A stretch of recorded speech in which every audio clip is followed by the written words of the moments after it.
Welcome to Rajasthan study number 1। Rajasthan study number 1 आप सभी का स्वागत है साथियों। आज है 7 मई और 7 मई 2024 से राजस्थान करंट अफेयर व उनसे रिलेटेड जितने भी फैक्ट बनते हैं वो आज की सेशन में हम देखने वाले हैं। सेशन आने वाले 2024 की एग्जाम की दृष्टि से वेरी इंपॉर्टेंट सेशन वो रहने वाला है। और साथियों इसकी पीडीएफ प्राप्त करने के लिए टेलीग्राम राजस्थान स्टडी नंबर 1 को ज्वाइन कीजिएगा और वहाँ से अपनी प्रत्येक क्लास की पीडीएफ है वो आपको डाल दी जाती है, तो टेलीग्राम ज्वाइन करना न भूलें।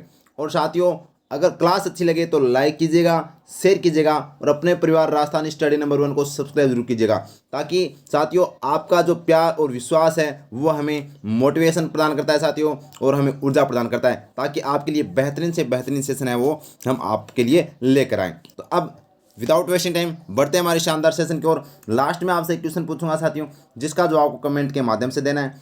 अब फर्स्ट क्वेश्चन और वेरी इंपॉर्टेंट क्वेश्चन आज का देखते हैं। तो देखिएगा साथियों, राजस्थान में पहली बार बैटरी से संचालित इको फ्रेंडली नाव का संचालन कहाँ किया जाएगा। तो राजस्थान में पहली बार साथियों इको फ्रेंडली नाव का संचालन कहाँ किया जाएगा। तो अपना ऑप्शन क्या हो जाएगा, पिछोला झील। पिछोला झील के अंदर साथियों यहाँ पर इको फ्रेंडली नाव का संचालन किया जाएगा। अब ये क्या है इको फ्रेंडली, यानी कि अपने यहाँ पर इकोलॉजी को यानी कि बात करें पर्यावरण को बिना नुकसान पहुंचाए साथियों, इसका मतलब बैटरी से संचालित किया जाएगा, सोलर बैटरी से इसका संचालन किया जाएगा, यानी पेट्रोल डीजल का उपयोग हो इस नाव के अंदर नहीं किया जाएगा जिससे पर्यावरण प्रदूषण हो। ठीक है, तो ये इको फ्रेंडली नाव ठीक है पिछोला में। और आपको ये भी पता होना चाहिए साथियों, पिछोला झील की बात करें तो ये उदयपुर के अंदर है, नटनी का चबूतरा भी है। और यहाँ पर बात करें भारत की पहली सोलर ऊर्जा से संचालित नाव कहाँ पर चलाई गई थी, तो ये भी साथियों पिछोला झील में चलाई गई थी। उम्मीद करता हूँ क्लियर है। और अब है वो इको फ्रेंडली नाव है वो यहाँ पर संचालित की जा रही है, और किसके द्वारा, तो उदयपुर नगर निगम के द्वारा है वो संचालित की जा रही है। क्योंकि यहाँ पर बात करें तो ये अपने हाई कोर्ट ने है वो साथियों फटकार लगाई थी कि यहाँ पर पर्यावरण प्रदूषण इस झील को है वो ज़्यादा की जा रही है। जो उदयपुर में जितनी भी झीलें हैं तो यहाँ पर है वो आप पेट्रोल डीजल वाली नाव न चलाकर अपने इको फ्रेंडली नाव का संचालन किया जाए। इसके तर्ज पर हो यहाँ पर उदयपुर नगर निगम ने यह कार्य किया है। अब बात करें अन्ना सागर झील की, तो अन्ना सागर कहाँ पर है, अजमेर में है साथियों। और यहाँ पर सौर ऊर्जा से यानी सोलर ऊर्जा से संचालित राजस्थान का पहला क्रूज है वो चलाया गया था। तो राजस्थान का पहला क्रूज यानी कि बात करें सोलर ऊर्जा से कौन सी झील में चलाया गया था, अन्ना सागर झील में। अगर मैं साथियों बात करूँ जयसमंद झील की, तो ये भी कहाँ पर है, तो जयसमंद झील अब कहाँ पर गई भी, सलुम्बर के अंदर। तो अपना सलुम्बर याद रखना, नया जिला और सलुम्बर के अंदर है। और ये ध्यान रखना मानव निर्मित राजस्थान की सबसे बड़ी झील है, मानव निर्मित राजस्थान की सबसे बड़ी झील जयसमंद है। और नक्की झील की बात करें, ये साथियों माउंट आबू सिरोही के अंदर है, जो साथियों राजस्थान की सबसे ऊंची झील है, राजस्थान की सबसे ऊंची झील है। क्लियर है बात, तो इस क्वेश्चन का आंसर बी हो जाएगा। अब देखिएगा इस क्वेश्चन से संबंधित अपने फैक्ट। तो देखिएगा इको फ्रेंडली नाव का संचालन पिछोला झील में उदयपुर नगर निगम के द्वारा है वो किया जा रहा है। संचालित सोलर व बैटरी से संचालित की जाएगी। कारण क्या है, तो पहले बोट का संचालन यानी बोट यानी नाव का संचालन पेट्रोल व डीजल से होता था। इसका उद्देश्य क्या है, झीलों को प्रदूषण से बचाने के लिए साथियों इको फ्रेंडली नाव का है वो संचालन किया जा रहा है। और इस एक नाव के अंदर कितनी सवारी है वो सफ़र कर सकती है, तो 20 सवारी सफ़र कर सकती है। ये उम्मीद करता हूँ क्लियर हो गया होगा। ये आपको अच्छे से याद रखना, पिछोला झील कहाँ पर है भाई, तो ये उदयपुर के अंदर है। क्लियर है बात, आगे देखिएगा नेक्स्ट क्वेश्चन देखिएगा, वेंड इन इंडिया एक्सपो का आयोजन कहाँ किया जा रहा है। तो वेंड इन इंडिया एक्सपो का आयोजन कहाँ किया जा रहा है, तो साथियों इसका आयोजन जयपुर में किया जा रहा है। कहाँ पर किया जा रहा है, जयपुर के अंदर किया जा रहा है। ध्यान रखना वेडिंग के लिए, यहाँ पर मैं बात करूँ तो वेडिंग के लिए साथियों यहाँ पर इसका आयोजन किया जा रहा है, आपको ध्यान रखना। और ये राजस्थान के अंदर पहला संस्करण है। वेरी इंपॉर्टेंट इस बात लिए है कि एग्जाम की दृष्टि से इंपॉर्टेंट बन जाता है कि राजस्थान में इसका पहला संस्करण है। पर्यटन विभाग व यहाँ पर फिक्की के द्वारा इसका आयोजन किया जा रहा है, जो साथियों 3 मई से लेकर 5 मई तक ये है, 3 दिवसीय इसका आयोजन किया गया था। ये ध्यान रखना, वेरी वेरी इंपॉर्टेंट है। जयपुर इसका राइट आंसर हो जाएगा। तो देखिएगा जयपुर के बारे में, तो देखिएगा अपना वेंड इन इंडिया एक्सपो का आयोजन कहाँ पर किया जा रहा है, जयपुर में किया गया। कब किया गया, तो 3 से 5 मई 2024 यानी 3 दिवस के इसका आयोजन किया गया।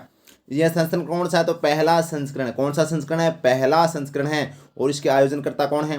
पर्यटन विभाग राजस्थान व federation of India chambers of commerce and industry FICCI के द्वारा इसका आयोजन किया गया था। और पहल किसके द्वारा? तो भारत सरकार के पर्यटन मंत्रालय की पहल पर है वो साथियों इसका आयोजन किया गया।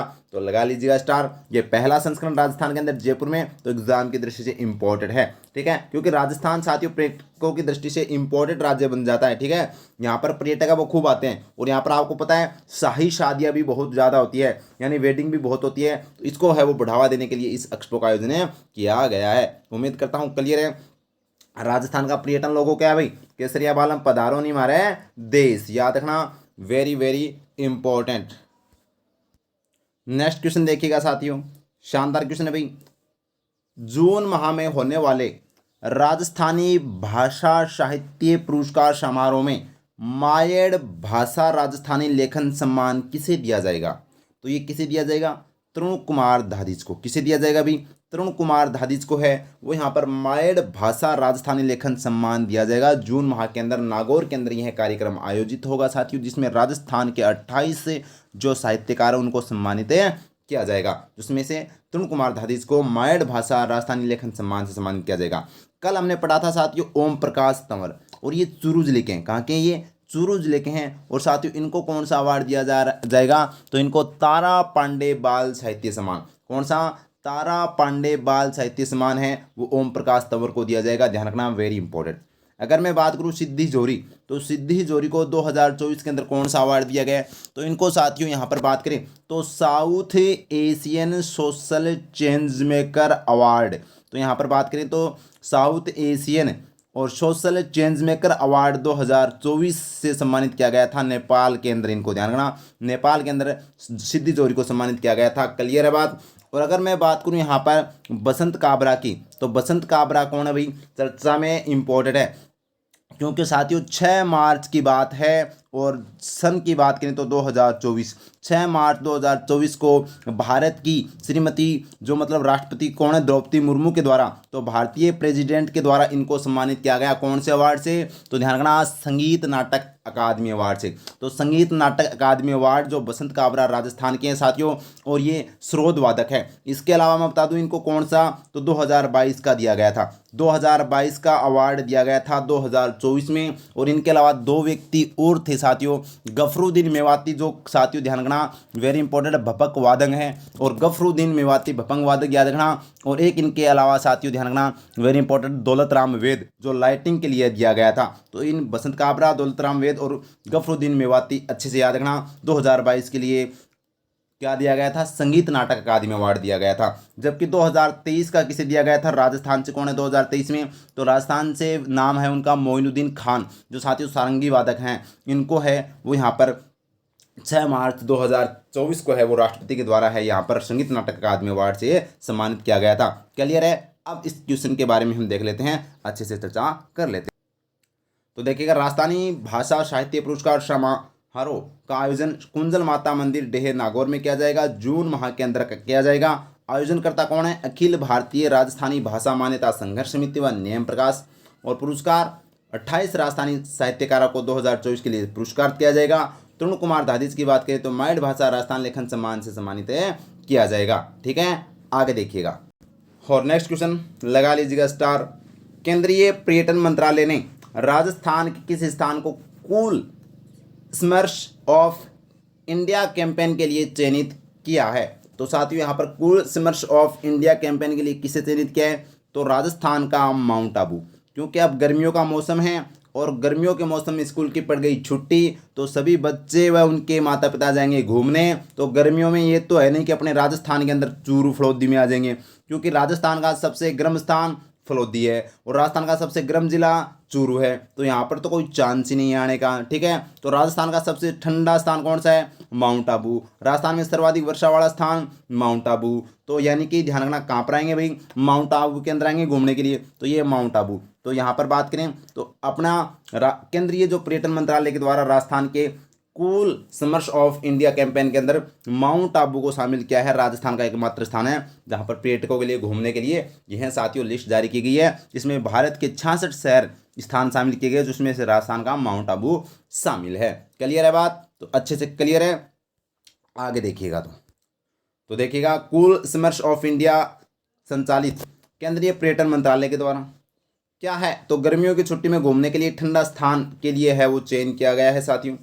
और भारत के 20 राज्यों में 66 स्थान सम्मिलित किए गए हैं इस लिस्ट के अंदर, और उसमें से राजस्थान का माउंट आबू का है वो चयन किया गया है। तो घूमने के लिए अगर राजस्थान में अगर कोई भी पर्यटक आए, या फिर आप भी मेरी क्लास देख रहे हो, तो आप भी अगर आप गर्मियों में या फिर छुट्टियों में जाना चाहते हैं तो माउंट आबू है वो चले जाना, ठीक है, क्योंकि सबसे ठंडा और इस गर्मियों के अकॉर्डिंग बहुत ही शानदार यहाँ पर वातावरण है। नेक्स्ट क्वेश्चन देखिएगा, BSF open national karate championship में जूही प्रजापति ने कौन सा पदक जीता है, तो ये जीता है स्वर्ण पदक। कौन सा पदक? स्वर्ण पदक। ये है जूही प्रजापति, जो साथियों 10 व 11 वर्ग यानी वर्ष की वर्ग में आयु वर्ग में यह खेलती है, और यहाँ पर गोल्ड मेडल जीता है। ध्यान रखना, BSF open national karate championship जो कहाँ पर आयोजित थी?